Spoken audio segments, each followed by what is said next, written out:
आज हम देखेंगे सीजी सेट 2026 के लिए यूनिट 10 हायर एजुकेशन के इम्पोर्टेंट क्वेश्चन का पार्ट 9। पहला क्वेश्चन है, नवनियुक्त आईएएस अधिकारियों का आधारभूत प्रशिक्षण किस संस्था में दिया जाता है? ऑप्शन ए है Indian institute of Public Administration. Option B है Administrative Staff College of India. Option C है लाल बहादुर शास्त्री राष्ट्रीय प्रशासन अकादमी लपसाना। ऑप्शन डी है सेंटर फॉर एडवांस स्टडीज। तो इसका सही आंसर होगा option number C, Lal Bahadur Shastri Rashtriya Prashasan Akademi लपसाना Mussoorie भारतीय प्रशासनिक सेवा के प्रशिक्षु अधिकारियों के प्रारंभिक प्रशिक्षण की प्रमुख संस्था है।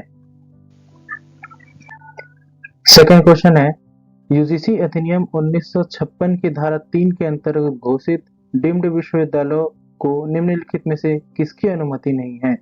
ऑप्शन ए उच्च शिक्षा के कार्यक्रम संचालित करना और डिग्री प्रदान करना। ऑप्शन बी किसी अन्य उच्च शिक्षा संस्थान को संबद्धता देना। ऑप्शन सी यूजीसी की अनुमति के बिना देश में ऑफ कैंपस तथा विदेश में ऑफ शोर कैंपस खोलना। या फिर ऑप्शन नंबर डी आवश्यक वैधानिक अनुमोदन के बिना दूरस्थ शिक्षा कार्यक्रम संचालित करना। इसका सही आंसर है किसी अन्य उच्च शिक्षा के संस्थानों को संबद्धता देना किसी भी डीम्ड विद्यालय के को अनुमति नहीं देता है। इसके बारे में जानते हैं। डीम्ड टू बी यूनिवर्सिटी स्वयं उच्च शिक्षा कार्यक्रम और डिग्री प्रदान कर सकती है, लेकिन अन्य संस्था को संबद्धता नहीं दे सकती है। इसकी शक्ति सामान्यतः विश्वविद्यालय को दी गई है, इसलिए बी इसका सही आंसर हो जाएगा। थर्ड क्वेश्चन है, निम्नलिखित में से शिक्षा के क्षेत्र में कौन सा संस्थान भारत सरकार के तत्कालीन एमएचआरडी द्वारा स्थापित किया गया था? Option number A Indian council of World Affairs Nai Delhi. Option B Mythic Society Bengaluru. Option number C National Bal Bhavan Nai Delhi. या फिर option number D India International Centre Nai Delhi. तो इसका सही आंसर हो जाएगा option number C National Bal Bhavan Nai Delhi. National Bal भवन की स्थापना बच्चों की रचनात्मक गतिविधियों और शिक्षा के लिए भारत सरकार के शिक्षा मंत्रालय के अधीन की गई थी। फोर्थ नंबर क्वेश्चन है, राष्ट्रपति और उपराष्ट्रपति के चुनाव से संबंधित निर्वाचन विवादों का निपटारा कौन करता है? ऑप्शन नंबर ए भारत निर्वाचन आयोग। ऑप्शन नंबर बी संसद की संयुक्त समिति।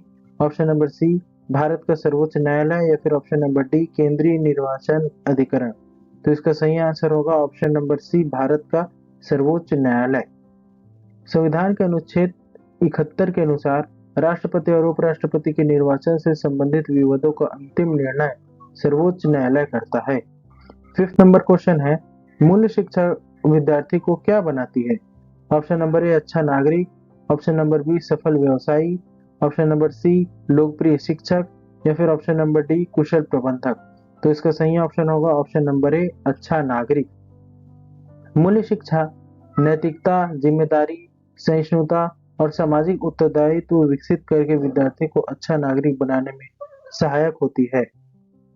सिक्स नंबर क्वेश्चन है, नेक किस संस्था के अधीन एक स्वायत्त संस्था है? Option number A ICSSR. Option number B CSIR. Option number C AICTE. या फिर ऑप्शन नंबर डी यूजीसी। तो इसका सही आंसर होगा option number D UGC.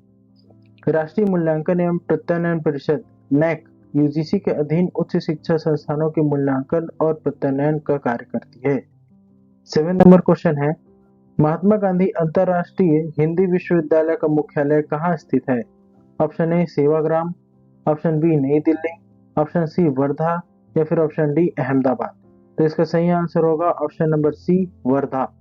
Mahatma Gandhi अंतरराष्ट्रीय हिंदी विश्वविद्यालय का मुख्यालय वर्धा महाराष्ट्र में है। 8 नंबर क्वेश्चन है, कौन सा विश्वविद्यालय अपने स्वयं के चैनल के माध्यम से इंटरेक्टिव शैक्षणिक कार्यक्रम प्रसारित करता है? Option A doctor B R Ambedkar मुक्त विश्वविद्यालय हैदराबाद। ऑप्शन बी इग्नू इंदिरा गांधी राष्ट्रीय मुक्त विश्वविद्यालय। ऑप्शन नंबर सी पुणे विश्वविद्यालय। या फिर ऑप्शन नंबर डी अन्नामलाई विश्वविद्यालय। तो इसका सही आंसर होगा option number B Indira Gandhi राष्ट्रीय मुक्त विश्वविद्यालय। आईजीएनओयू ने ज्ञान दर्शन प्रसारण माध्यमों के जरिए दूरस्थ एवं इंटरेक्टिव शिक्षा को बढ़ावा दिया है। 9th नंबर क्वेश्चन है, शिक्षा के व्यवसायीकरण का मुख्य उद्देश्य क्या है? ऑप्शन ए ज्ञान के साथ विद्यार्थियों को किसी व्यवसाय के क्षेत्र के लिए तैयार करना। ऑप्शन नंबर बी उदार शिक्षा को पूरी तरह व्यावसायिक शिक्षा में बदलना। ऑप्शन नंबर सी सामान्य शिक्षा की तुलना में केवल व्यावसायिक शिक्षा को अधिक महत्व देना। या फिर ऑप्शन नंबर डी उदार शिक्षा को केवल नौकरी केंद्रित बनाना। तो इसका सही आंसर हो जाएगा ऑप्शन नंबर ए ज्ञान के साथ विद्यार्थियों को किसी व्यवसाय के क्षेत्र के लिए तैयार करना।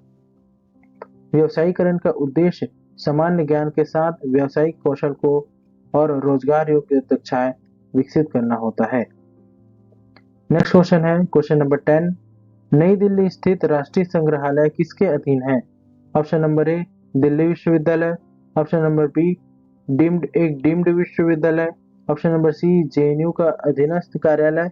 या फिर ऑप्शन नंबर डी भारत सरकार के सांस्कृतिक मंत्रालय के अधीन। तो इसका सही आंसर होगा ऑप्शन नंबर डी भारत सरकार के सांस्कृतिक मंत्रालय के अधीन।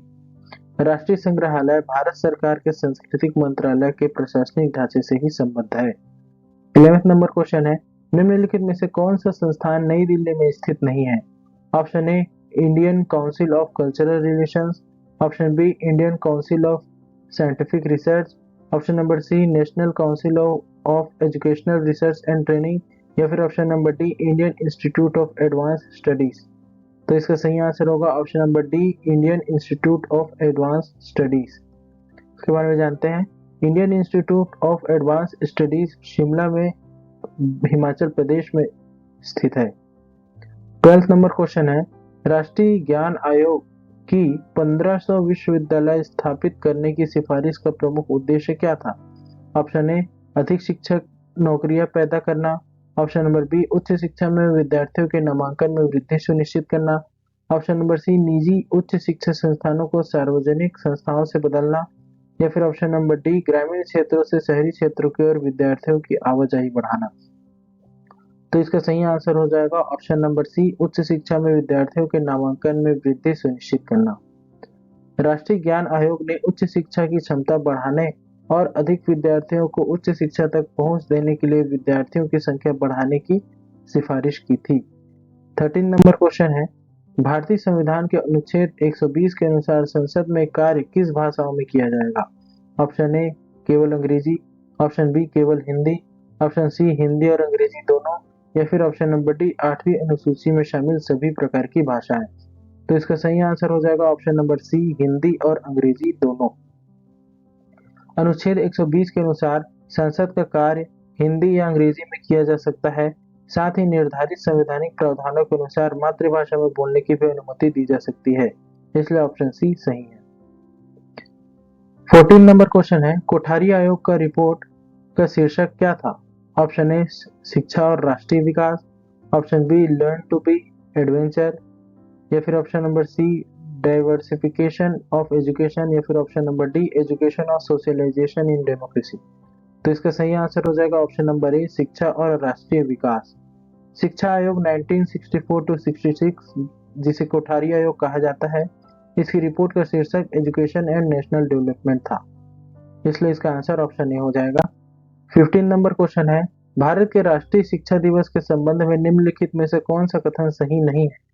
ऑप्शन ए यह प्रत्येक वर्ष 5 सितंबर को मनाया जाता है। यह ऑप्शन तो गलत है क्योंकि 5 सितंबर को तो शिक्षक दिवस मनाया जाता है। ऑप्शन बी प्रत्येक वर्ष 11 नवंबर को मनाया जाता है, बिल्कुल सही है। यह भारत के प्रथम शिक्षा मंत्री मौलाना अबुल कलाम आजाद की जयंती की स्मृति में मनाया जाता है, ये भी सही है। इसे वर्ष 2008 से मनाया जा रहा है, ये भी सही है। तो गलत ऑप्शन है यहाँ पर ऑप्शन नंबर ए, और गलत ही पूछा गया है। राष्ट्रीय शिक्षा दिवस 11 नवंबर को मौलाना अबुल कलाम आजाद की जयंती के अवसर पर मनाया जाता है। 5 सितंबर शिक्षक दिवस है, इसलिए ऑप्शन ए सही नहीं है। 16 नंबर क्वेश्चन। तो ये थे हायर एजुकेशन यूनिट 10 के इंपॉर्टेंट क्वेश्चन का पार्ट 9। Thank you.